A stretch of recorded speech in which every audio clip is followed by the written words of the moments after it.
all. Hope all is well. I wanted to go ahead and finish up this series of blood pressure and blood sugar by listing a few foods and a few herbs that can be beneficial when dealing with hypertension or dealing with diabetes, and also show you guys a meal that can help with the both of them.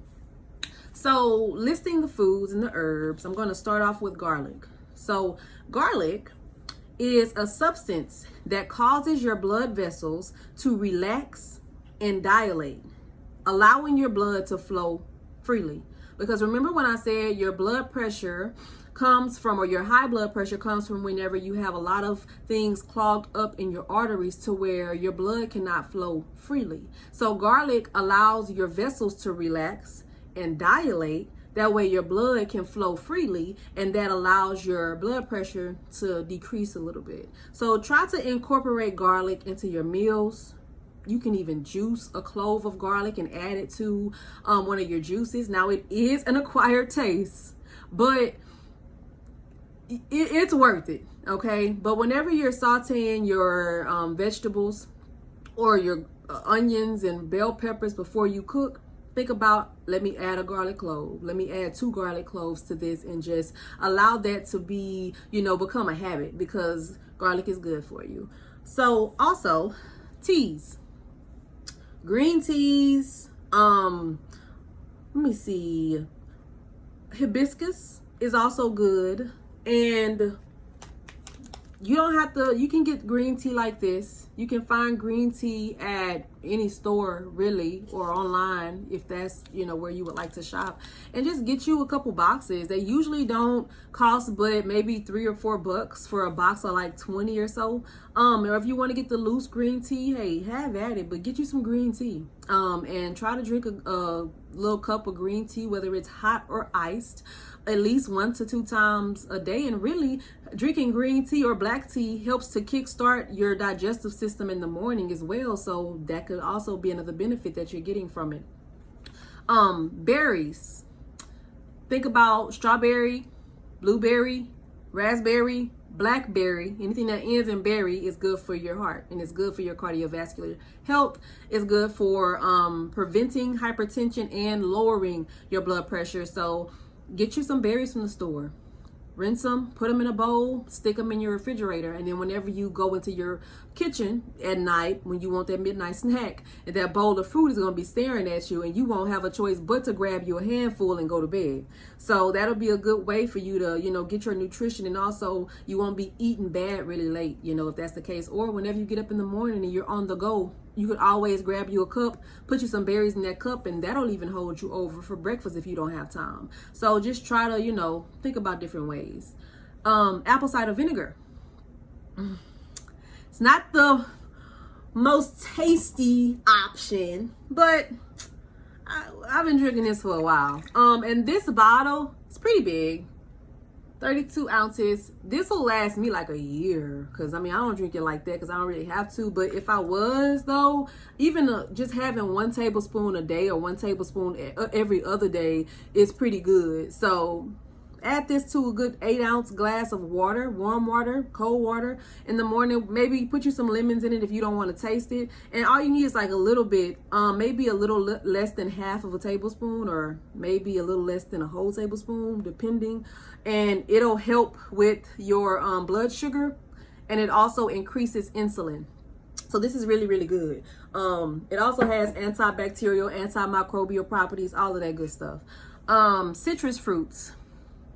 Grapefruits, lemons, oranges, stuff like that. They help to lower your blood pressure. So, hey, grab you an orange. Juice you a lemon. Put you a lemon in your juice, if, whatever juice you have, or add you a lemon on top. Slice some lemons up and put it on top of your fish if you bake it, or whenever you saute it, or whatever the case. And just, and just incorporate these things. Beets are one of the most powerful roots. They do a lot of benefits with beets. But one of them is helping to dilate your arteries, just like garlic. And it helps with blood flow, just like garlic. So beets, cut your beets up, eat them at night. They're really crunchy. they taste like roots, so you know, but they're crunchy and they're good. You know, you don't need a lot, maybe just one little small beet and you're good. Also, you can also put it in your juice, cut you up a small beet, add it to your juice, and you'll be good to go. Also, cucumbers, they are very low in carbs, which helps with the diabetes or diabetic issues. And they also lower your blood pressure because they reduce sodium-induced water retention. So if your body, you know, has any water retention from sodium, cucumbers will kind of combat that, and that'll be good. You can cut you up some cucumbers and put a little vinegar, you know, in a little bowl, put a little salt and pepper if that's what you want, and you can eat that just like that, or you can just put it on top of a salad and it'll be good too. Cinnamon. Cinnamon increases insulin in your body and also reduces blood pressure. So cinnamon, it's really good. You know, if you want to just add it on top of something, add it on top of a granola bar, add it into anything really, and just use cinnamon. Add it on top of a juice shot if you want to. It definitely has some health benefits to it. Spinach. Spinach prevents the thickening of walls of your artery walls, and it also reduces the risk of hypertension, and it's low in carbs for diabetes. So you can incorporate spinach just like you can incorporate basil or anything else. You can put spinach on top of fish, on top of chicken, inside of your juices, inside of anything. Eat spinach as a salad, and put your cucumbers on there, your tomatoes, and that could be a good little staple for you throughout the week. So yeah, just incorporate spinach in any way that you can. Cut it up and add it to your rice and have spinach rice. I mean, you can do it all. Also, beans are really good for your heart and cardiovascular health. It lowers your blood pressure, and it's just good for helping with diabetes too. Peas, lentils, and beans, really good. And lastly, bananas. Bananas helps to reduce your blood pressure. If you don't eat bananas like that, just try one in the morning, try one before you go to bed, cut one up and put it on top of your yogurt if you need to. Just try to incorporate these things in any way that you can. You know, I'm not saying eat these all the time or you have to have it, but once you kind of start to eat a little healthier and start to shop a little healthier, then you will already be incorporating all of these things in your day-to-day routine anyway, and it'll become easier for you. You know, don't overwhelm yourself trying to do everything at once. Just kind of start slow, and once you start slow, your body will start to react, and over time, over the course of a month or so, you will see the changes. Once you start to eat a little better, you'll feel better, and you will notice the difference in your blood pressure and your issues with the sugar. So I want to go ahead and just jump to allowing you guys to see the meal that I've made. And like I said, this meal incorporates mushrooms, chicken, I've used thyme, and I'll explain it through the process. That way you guys can see a healthier option. Okay, so I've already went ahead and seasoned my chicken. I had full chicken breasts, but I cut them in half to make them thin sliced and to also make my chicken last, and put the rest of them in the freezer for another day. So I went ahead and seasoned it with a little bit of Cajun seasoning, just to get that little bit of salt out of it, because I find that whenever you buy, you know, flavorings like this or the seasonings like this, they don't really have salt in it to taste. So I just pretty much put a little bit of Cajun seasoning or just a little salt and pepper on there just to taste. But that's pretty much it. If you wanted to add basil or anything like that to your chicken, thyme, or any other type of green seasonings, you could also do that. But I seasoned it with parsley, this chicken seasoning, which has garlic, onion, red pepper, a little bit of orange peel, red bell pepper, and paprika. Okay, and then also, like I said, the Cajun seasoning. So I'm gonna go ahead and put the chicken in the air fryer. Usually what I do is halfway through the cooking process, I go ahead and try to move all the chicken around just to make sure everything is evened out. I put a little bit of olive oil on the chicken before I went ahead and placed this in, or I placed the seasonings on top. So we're gonna go ahead and add that to the air fryer. Okay, now for the sauce. I'm making a mushroom sauce for the chicken. Basically just use olive oil, and that's what I do. I chopped up some white onion, green onion, and half of a bell pepper to start.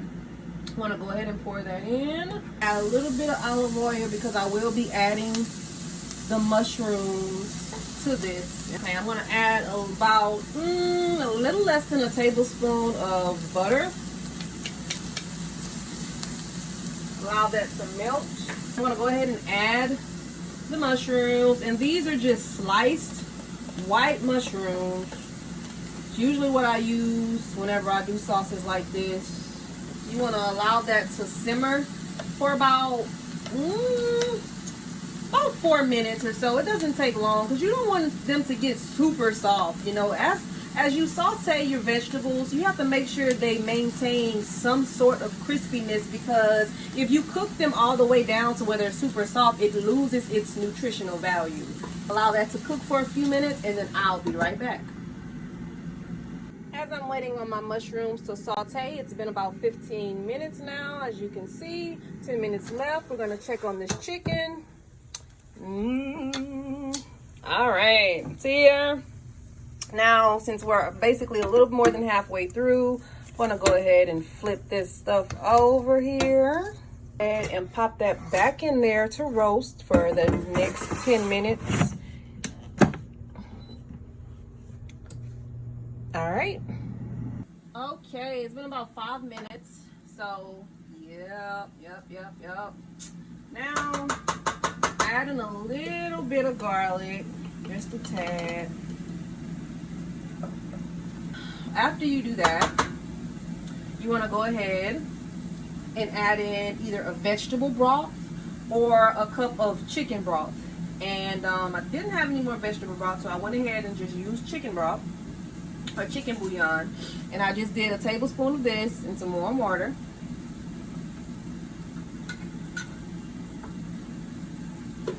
Okay, and then I add about, this is a little bit more than a cup, but I'm just going to add about a cup, maybe a little bit left over. Allow that to simmer. As we do that, we're going to go ahead and add the half and half. Now, usually when people make sauces, they use, whole milk, or they'll use heavy whipping cream or something like that. I just tried, half and half is, to me, is a little bit better. If you want to even break that down a little bit more, you can go and use 2% if you want to, 1%. You can use skim milk, you can use almond milk and just kind of balance out the sweetness a little bit. It doesn't have to be anything that's really heavy, because you are trying to watch your sodium, calories, as well as your dairy intake. So usually I'll add about a good third of a cup to this, but to be honest, I just kind of go until my little voice inside of my head says that's enough. And I think that's pretty good. Kind of just want to balance out the either vegetable or chicken broth that you put into it. And then after that, go ahead and add a little bit of Parmesan cheese. I have the Copper Kettle Parmesan grated cheese today. I probably have about maybe about like a fourth in here, which is really all you need. If you kind of want to add a little bit extra, hey, go for it. But you don't need too much. You just want that little taste of cheese in there, right?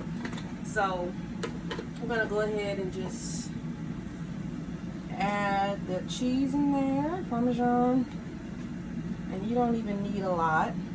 And that's good.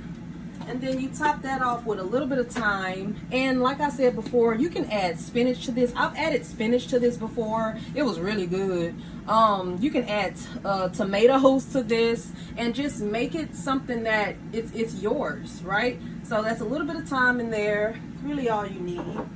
You can put anything that you want into sauces like this, and that's the good thing about it. That's why I said, a lot of people don't like eating vegetables just raw. So add them to your foods. Start cooking with more vegetables. Start doing things with vegetables, and you'll see the difference in how you cook, and you'll see the difference in how you eat, because once you eat, you're going to be full. You could probably just eat this sauce over some brown rice, and that'll be enough. just so you can taste it to, you know, whatever you want. Don't put too much. And then I add a little pepper in there. And mind you, I didn't add any other seasonings, you know, just what you saw me put in.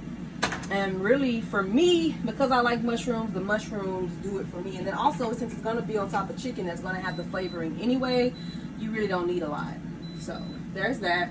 Now, that sauce will thicken up. And what causes it to thicken up is the Parmesan cheese. So, that's why you add a little bit of Parmesan cheese in there. I'm going to turn this down to the lowest. That way, it can kind of just simmer. And it's going to simmer for 5 to 7 minutes. And then, that's your sauce. So, lastly, it's been about 10 more minutes. Chicken is pretty much done, as you can see. And I just did this for the purposes of showing you guys that it only took 25 minutes. All right, guys, finished product. Boom, there you go. All right, y'all have a good one.